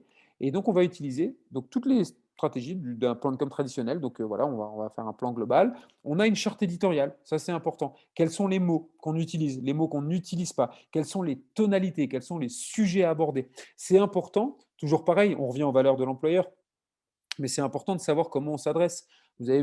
On a des sociétés qui sont plutôt jeunes, plutôt toniques. Bah, ayez le même ton. Vous ne voulez pas pouvoir avoir un ton qui est institutionnel si vous recherchez des gens un peu toniques, sinon ça ne va pas matcher forcément avec le boss. À l'inverse, vous pouvez avoir un ton qui est très institutionnel parce que vous êtes obligé de travailler sur un domaine qui est très rigoureux. Voilà, par exemple, j'accompagne une grosse société d'avocats au Luxembourg, sur des avocats spécialisés dans le droit du travail. Ah, quand il parle, c'est impressionnant, quoi. On a l'impression que c'est un livre, le type. Bah, vous doutez bien que le ton va être le même quand je vais publier pour lui, parce que je ne peux pas utiliser mon ton à moi pour parler pour lui, parce que si j'ai mon ton, je vais attirer des candidats qui sont comme moi, mais qui vont du coup pas matcher avec lui. Donc ça, c'est des choses aussi que je vais mettre quand je parle d'un plan de com. Je vous invite à faire une charte éditoriale, ça c'est important. Et après, c'est d'aller utiliser les canaux. Alors, première chose aussi qu'on fait, là, c'est la chose qu'on est en train de déployer avec Keolis en ce moment. Ils nous ont dit on recrute beaucoup. D'accord. Bah, ils n'avaient même pas un site carrière, ce que j'appelais un site carrière. Moi, ils n'avaient même pas un blog qui parlait d'RH. C'est-à-dire qu'en fait, ils avaient leurs offres d'annonces vite fait dans un coin, donc sur tous les job boards. Mais par exemple, ils n'avaient pas une partie qui était liée, ou une partie très développée du site qui était liée au recrutement. Bah, la première des choses qu'on est en train de construire avec eux, c'est de créer, alors ce qu'on appelle une plateforme de marque, là, avec eux, mais on a une espèce de blog ou de site RH, de site carrière, on peut appeler ça comme ça. Alors tout dépend, hein, si vous avez qu'une offre d'emploi, vous n'allez pas forcément faire un site carrière, mais et encore, pourquoi pas? Rappelez-vous, c'est pas forcément le but d'être dans le site, mais on peut aller travailler sur des notions de bah, tiens, je vais mettre en avant tous les métiers, toutes mes valeurs, tout ce que je fais, pourquoi, comment. Et donc, vous allez pouvoir ici avoir du contenu que vous allez pouvoir diffuser. Ça, c'est vraiment, vraiment important. Puis après, il y a les salons, etc. etc. Le tout, c'est de se faire connaître. D'accord. Donc, vous avez compris que finalement, les grandes étapes qu'il faut utiliser lorsque vous travaillez sur votre stratégie, c'est définir où vous en êtes concrètement, c'est quoi le bilan, où vous en êtes. Ensuite, quelle est la cible que vous souhaitez avoir. Ensuite, quelles sont les valeurs que vous avez. Ça, c'est important. Vérifiez que vous êtes compliance. Ça, c'est vraiment quelque chose d'important. Vérifiez ce que vous avez fait. Et ensuite, communiquer. Et là, communiquer, bah, n'hésitez pas à utiliser les canaux traditionnels, diffuser sur le job board, diffuser sur les réseaux sociaux. Rappelez-vous, il y a de la communication interne aussi. Pourquoi pas faire une newsletter? À l'époque, on avait un truc que j'adorais, c'était un petit journal interne dans lequel on présentait les nouveaux, dans lequel on présentait des facettes de la vie de certains salariés, qui sont, où ils vivent, pourquoi. Ça permettait d'intégrer. Voilà, ça, c'est des choses qui sont intéressantes. D'accord. Et rappelez-vous, et ça, je fais un petit zoom là-dessus avant de conclure, et comme ça, je vais essayer de tenir à peu près les délais. Vous avez vu que je parle beaucoup. C'est vraiment ce qu'on appelle l'employee advocacy. C'est, bah, rappelez-vous, je considère, moi, que votre premier vecteur de communication, c'est vos salariés. Ça, c'est pour moi la clé. Et quand vous avez compris ça, parce que vous avez compris que les salariés d'une structure, le personnel que vous avez chez vous, c'est eux essentiellement qui font l'image de votre boîte, parce que c'est eux qui sont en contact avec le client, vous avez compris beaucoup de choses. Et donc, à partir de là, vous avez compris que c'est ultra important de travailler ça. Alors, je ne vais pas détailler ici les notions, parce qu'il y a des vraies stratégies qu'on peut mettre en place pour générer ça. Mais nous, on a été ultra contents quand un jour, on a quelqu'un de chez nous qui nous a dit, il y a deux choses qui se sont arrivées. La première, c'est qu'elle a dit, mon frère cherche un job et il aimerait bosser chez nous. Parce que ça veut dire que, tiens, ils en parlent au sein de la famille et du coup, il a considéré que c'était bien de bosser chez nous. Donc, vous voyez, c'est une vraie là. Et quand on a des postes ouverts, on a parfois des salariés qui recommandent des amis à eux. À partir du moment où vous avez ça, bah, c'est pas mal déjà, hein. Ça veut dire que ouais, le job, il est bien fait. C'est-à-dire que vous avez des gens qui veulent bosser pour vous. Donc, vos employés sont vos premiers ambassadeurs. Et c'est eux qui vont parler de la marque. Et si, quand ils sont à un repas de famille, ils disent que votre société, elle est super, elle est bien, elle est belle, etc., non seulement, bien évidemment, ça peut vous recruter des candidats, mais ça peut aussi déclencher des actes d'achat. Parce que vous vendez des produits et des services, et ben peut-être qu'autour de la table, quelqu'un qui va avoir un aspect positif, qui cherche quelque chose, va avoir tendance à acheter chez vous. Voilà. Donc, gardez ça en tête. Je ne vais pas trop m'étaler là-dessus, mais c'est vraiment, vraiment, vraiment important de travailler là-dessus. Et rappelez-vous, rappelez-vous, rappelez-vous, rappelez-vous, la prise de parole d'un salarié vaut 3 fois plus que la prise de parole d'un PDG. D'accord. Ça, c'est important, ou qu'un gérant.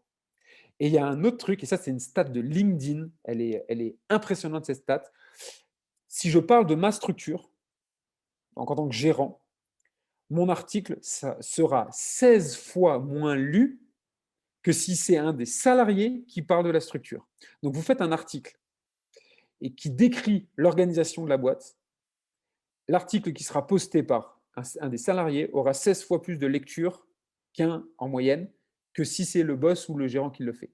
Ah oui, on a toujours tendance à penser que ce sera plus vrai et c'est plus intime. Donc, c'est pour ça qu'il faut le faire.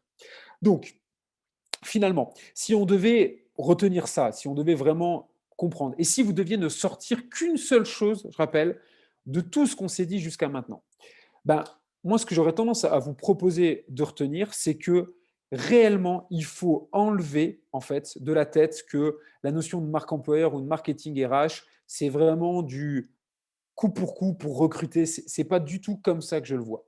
Ce qui m'intéresse avant tout, c'est que vous compreniez que c'est une stratégie globale qui va travailler l'image de votre structure, l'image en interne et l'image en interne. Ça va rester du marketing. Et comme toute opération marketing, je la prévois. C'est pour ça que je vous ai proposé un plan dans lequel on fait d'abord une analyse, ensuite on regarde à qui on veut s'adresser, ensuite on regarde qui on est, on regarde nos concurrents, on peut communiquer. C'est vraiment ça qui va m'intéresser. Et donc, déployer des actions, déployer des indicateurs. Les indicateurs, ça peut être combien de temps une offre d'emploi elle reste ouverte. Vous voyez, combien de candidats j'ai sur mon offre d'emploi, Quelle est la fréquentation de ma partie blog carrière? Parce que vous avez fait un petit truc dans lequel vous présentez les différents métiers qu'il y a chez vous. Bah, combien de temps les gens vont rester dessus? Combien vous avez d'interactions sur vos réseaux sociaux à chaque fois que vous postez quelque chose? Voilà. Vous avez décidé que Facebook, pour vous, serait la marque employeur. Voilà, vous avez décidé que c'était comme ça. Eh ben, heu, combien vous avez d'interactions? Voilà. Pour Lux Innovation, on est en train de réfléchir à déployer des réseaux un petit peu plus fun sur, l'interne, qui seront que de l'interne. Il n'y a pas d'objectif à faire ça. OK, bah, combien de salariés verront les vidéos qu'on publiera sur ce réseau-là qui est de l'interne? Oui. Donc on va définir tout un tas de statistiques. Pourquoi? Parce que c'est quelque chose qui est à long terme. Vous avez compris que ce qui m'intéresse essentiellement lorsque je travaille en marque employeur, c'est vraiment l'ADN, c'est vraiment la culture de l'entreprise, c'est vraiment les valeurs que vous allez pouvoir mettre là-dessus.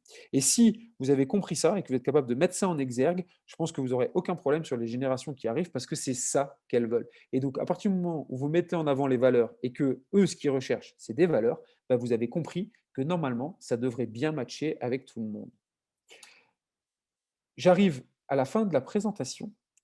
J'ai beaucoup parlé parce que j'avais plein de choses à dire et que j'avais un temps très restreint. Donc j'ai été très vite, j'ai dû faire beaucoup de raccourcis sur beaucoup de choses.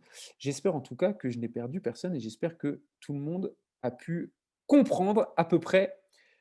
Moi, je vous remercie encore une fois beaucoup pour votre écoute, puis, au Oui, oui. plaisir à tout le monde et si jamais il y a des questions, bah, surtout vous n'hésitez pas, je reste à votre disposition. Si vous tapez mon nom, dans Facebook, dans Google ou dans n'importe où, dans LinkedIn, normalement, vous ne devriez pas être loin de me retrouver. Bonne fin de matinée à tout le monde, au plaisir.